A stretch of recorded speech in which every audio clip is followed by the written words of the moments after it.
Apa saja aturan yang harus dicermati dan ditaati oleh seorang tenaga pemasar dalam sebuah perusahaan asuransi? Di Prudential, setiap tenaga pemasar harus menjunjung tinggi kredibilitas, kebijakan penerapan prinsip mengenal nasabah, dan kode etik agar terhindar dari tindak kejahatan seperti money laundering atau proses pencucian uang. Money laundering atau pencucian uang adalah sebuah proses yang dilakukan untuk menyamarkan atau mengubah uang hasil kejahatan atau kegiatan ilegal sehingga tampak sebagai uang yang berasal dari sumber atau kegiatan yang sah. Money laundering terdiri atas 3 tahapan, yaitu 1. Placement, penempatan uang pada perusahaan penyedia jasa keuangan. 2. Layering, dilakukan transaksi yang berlapis untuk menghilangkan jejak. 3. Integration, tahap mengumpulkan dan menyatukan kembali uang hasil kejahatan yang telah melalui tahap pelapisan dalam suatu proses arus keuangan yang sah. Pelanggaran proses pencucian uang tertera pada Undang-Undang Nomor 8 Tahun 2010 tentang pencegahan dan pemberantasan tindak pidana pencucian uang. Undang-Undang Nomor 9 Tahun 2013 tentang pencegahan dan pemberantasan tindak pidana pendanaan terorisme. POJK 12 Tahun 2017 tentang anti pencucian uang dan pencegahan pendanaan terorisme di sektor jasa keuangan. Lalu, apa sajakah kebijakan penerapan prinsip mengenal nasabah yang ada?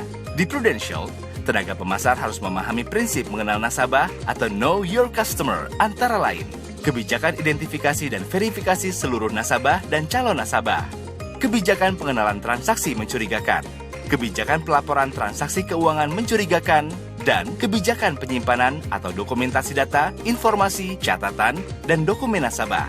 Kemudian, apa sajakah kode etik yang harus dicermati oleh tenaga pemasar? Berikut adalah hal-hal yang perlu dicermati dan wajib dilakukan oleh tenaga pemasar dalam penjualan, yaitu 1. Memperkenalkan diri sebagai wakil dari perusahaan. Agen wajib menyampaikan identitas sebagai wakil sah dari perusahaan dengan menunjukkan izin keagenan yang berlaku untuk perusahaan tersebut. 2. Menjual berdasarkan kebutuhan dan kemampuan calon nasabah, serta menggunakan alat bantu penjualan yang telah disetujui Prudential seperti brosur produk, produk summary, dan ilustrasi dalam proses penawaran produk kepada calon nasabah. 3. Memastikan kondisi fisik dengan cara bertemu langsung dengan calon pemegang polis atau calon tertanggung. 4. Menjelaskan isi kontrak polis pada nasabah. 5. Mengaplikasikan prinsip mengenal nasabah. 6. Menjaga kerahasiaan data nasabah. 7. Segera menyetorkan titipan pembayaran premi nasabah ke perusahaan paling lambat 2 kali 24 jam sejak premi diterima. 8. Segera menyerahkan polis kepada nasabah dan beri pelayanan setelah penjualan. Ada juga beberapa hal yang dilarang dilakukan tenaga pemasar dalam penjualan, antara lain 1. Meminta nasabah untuk menandatangani SPAJ dan dokumen kosong. 2. Memanipulasi dan merubah data nasabah. 3. Menyalahgunakan titipan pembayaran premi nasabah.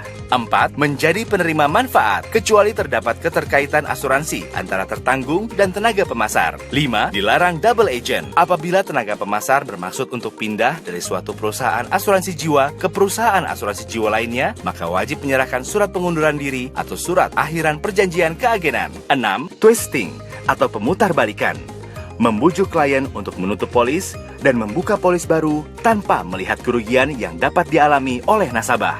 7. Replacement atau penggantian, melakukan penggantian produk yang merugikan klien. 8. Rebating, memberikan potongan komisi pada nasabah. 9. Non-disclosure, tidak mengungkapkan informasi yang sifatnya material mengenai klien kepada nasabah. 10. Misrepresentation, tidak menyampaikan informasi mengenai produk secara benar dan tepat.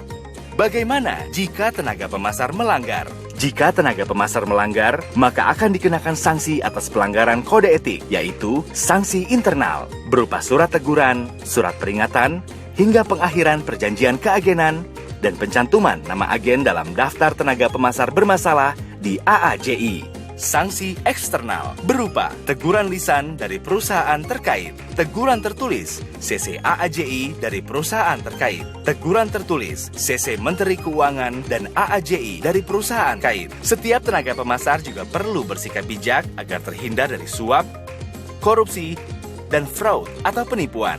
Cermati dan pahamilah kebijakan prinsip mengenal nasabah dan kode etik tenaga pemasar agar terhindar dan dapat menghindar dari tindak kejahatan yang dapat merugikan. Prudential, always listening, always understanding.